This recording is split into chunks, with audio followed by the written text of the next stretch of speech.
मोदी सरकार का रूस से सस्ता तेल खरीदने के फैसले ने अमेरिका को अंदर से काफी सुलगा दिया है। पर सुबह से शाम तक यूक्रेन रूस की जंग और शाम से रात तक भारत की आवाम का ध्यान बटाने वाली टॉमी मीडिया आपको यह सच नहीं बताएगी। अमेरिका के deputy national security adviser Daleep Singh ने साफ कर दिया है कि अगर चीन ने भारत पर हमला किया तो रूस भारत की मदद करने के लिए नहीं आएगा। उन्होंने यह भी साफ कर दिया कि रूस पर लगे फाइनेंशियल सैंक्शंस यानी आर्थिक प्रतिबंधों की अनदेखी कर रूस से तेल और दूसरा सामान मंगवाने की भारत की कोशिश काफी भारी पड़ सकती है। कहा जा रहा है कि अगर भारत और रूस के बीच और डील होती है तो अमेरिका को यह शायद ही बर्दाश्त होगा और इससे भारतीय बाजार खासकर आईटी सेक्टर पर बहुत भारी असर पड़ेगा। वैसे भी फॉरेन इन्वेस्टर्स इंडियन बाजार से तकरीबन 1.33 लाख करोड़ से ज्यादा अभी तक निकाल चुके हैं। अमेरिकी राष्ट्रपति पहले ही कह चुके हैं कि यूक्रेन मसले पर साथ न देकर भारत ने क्वेट को कमजोर किया है। मतलब आने वाले कुछ ही दिनों में मोदी सरकार की फॉरेन पॉलिसी की अग्नि परीक्षा होनी तय है। तो दोस्तों, आगे वीडियो में अमेरिका की अगुवाई वाले वेस्टर्न कंट्रीज और रूस चीन की जोड़ी के बीच मोदी सरकार की बढ़ती मुश्किलों से मैं आपको रूबरू कराऊंगी। साथ ही हम जानेंगे कि मोदी सरकार के गलत फैसले के चलते कितना नुकसान भारत को उठाना पड़ सकता है। लेकिन उससे पहले जो लोग मेरे इस चैनल पर नए हैं वो मेरा YouTube channel political Tamasha with doctor Arshi को सब्सक्राइब करके वहां पे लगी बेल आइकॉन को जरूर दबा दें ताकि आपको हमारे आने वाले हर वीडियो की अपडेट्स मिलती रहे। और दोस्तों, अगर आपको हमारा काम पसंद आता है, हमारे वीडियोस पसंद आते हैं तो www.patreon.com/dr अर्शी खान पर जाकर डोनेट करके आप हमारे काम को सपोर्ट कर सकते हैं। तो चलिए शुरू करते हैं।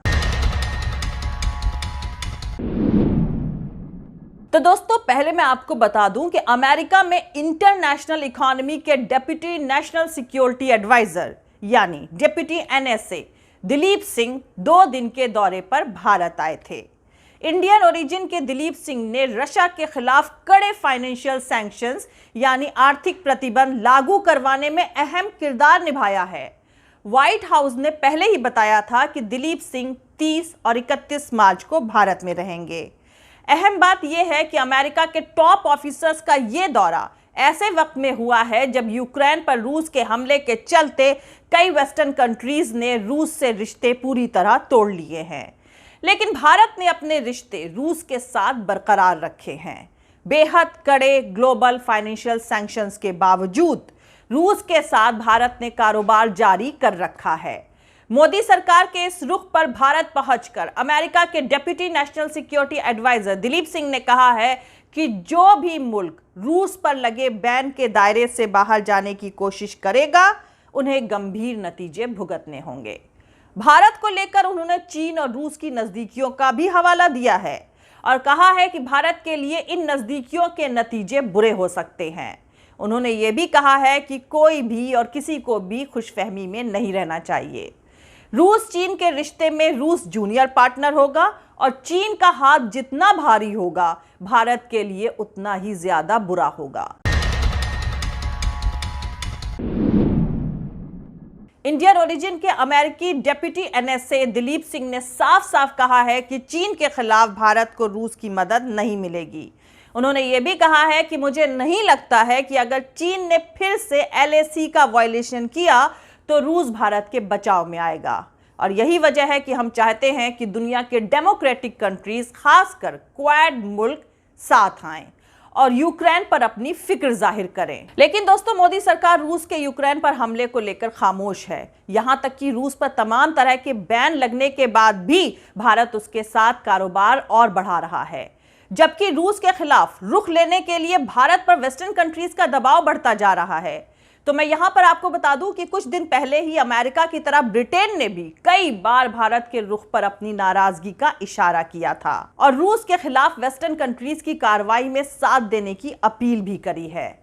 बल्कि यहां तक कि ब्रिटेन के व्यापार मंत्री एन मैरी ट्रेवेलियान ने तो कुछ ही दिनों पहले कहा है कि ब्रिटेन भारत के रुख से बहुत ज्यादा निराश है। मतलब कुल मिलाकर यह बात बिल्कुल शीशे की तरह साफ है कि रूस की तरफ भारत के रुख में बदलाव लाने के लिए वेस्टर्न कंट्रीज की बेचैनियां बढ़ रही हैं। ऐसे में मोदी सरकार के लिए रूस और अमेरिका की अगुवाई वाले वेस्टर्न कंट्रीज के बीच रिश्तों को बैलेंस बनाए रखना बेहद मुश्किल होता जा रहा है। और इन सारी मुश्किलों के बीच रूस के foreign minister Sergei Lavrov Thursday से भारत के 2 दिन के ऑफिशियल दौरे पर नई दिल्ली में मौजूद हैं। रूस के यूक्रेन पर हमला शुरू करने के बाद से भारत का रशियन फॉरेन मिनिस्टर का यह पहला दौरा है। अब अहम बात यहां पर यह है कि भारत आने से पहले लावरोव चीन में थे, जहां उन्होंने चीनी विदेश मंत्री वांग यी से भी मुलाकात करी। यह माना जा रहा है कि लावरोव अपने भारत दौरे के दौरान मॉस्को पर लगाए गए बैन के असर को कम करने में मदद के लिए और भारत के साथ कारोबारी रिश्तों को आगे बढ़ाने के लिए बातचीत करेंगे। इस बात की भी उम्मीद जताई जा रही है कि लावरोव की भारत यात्रा के दौरान रियायती रूसी कच्चे तेल की खरीद पर बातचीत होगी और साथ ही मॉस्को के खिलाफ वेस्टर्न सैंक्शंस के मद्देनजर 2 तरफा कारोबार के लिए रुपया रूबल पेमेंट सिस्टम एस्टैब्लिश करने की भी बातचीत हो सकती है। तो यहां पर मैं आपको बता दूं कि हाल ही में भारत भारी छूट वाले रूसी तेल के 30 लाख बैरल के इंपोर्ट पर सहमत हुआ है। फ्राइडे को लावरोव प्रधानमंत्री नरेंद्र मोदी और विदेश मंत्री डॉक्टर एस जयशंकर से मुलाकात करेंगे और शाम को मॉस्को के लिए वापस रवाना हो जाएंगे। तो दोस्तों, वेस्टर्न कंट्रीज मोदी सरकार पर दबाव बढ़ाने की पूरी कोशिश कर रहा है, लेकिन भारत ने अभी तक खुद को न्यूट्रल दिखाने की कोशिश करी है। पिछले 10-15 साल में भारत के वेस्टर्न कंट्रीज से ताल्लुकात गहरे भी हुए हैं। चीन के साथ चल रहे तनाव की वजह से ये नज़दीकियां पिछले 2-3 साल में और ज़्यादा बढ़ी हैं।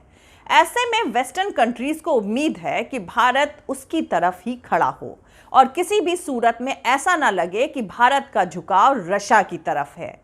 कोल्ड वॉर के वक्त से ही भारत के डिफेंस इंटरेस्ट रशिया के साथ जुड़े हुए हैं और डिफेंस सेक्टर में भारत की रशिया पर डिपेंडेंसी कोई राज नहीं है। यह हकीकत है कि भारत का तकरीबन 70% फौजी हार्डवेयर रशिया से आता है।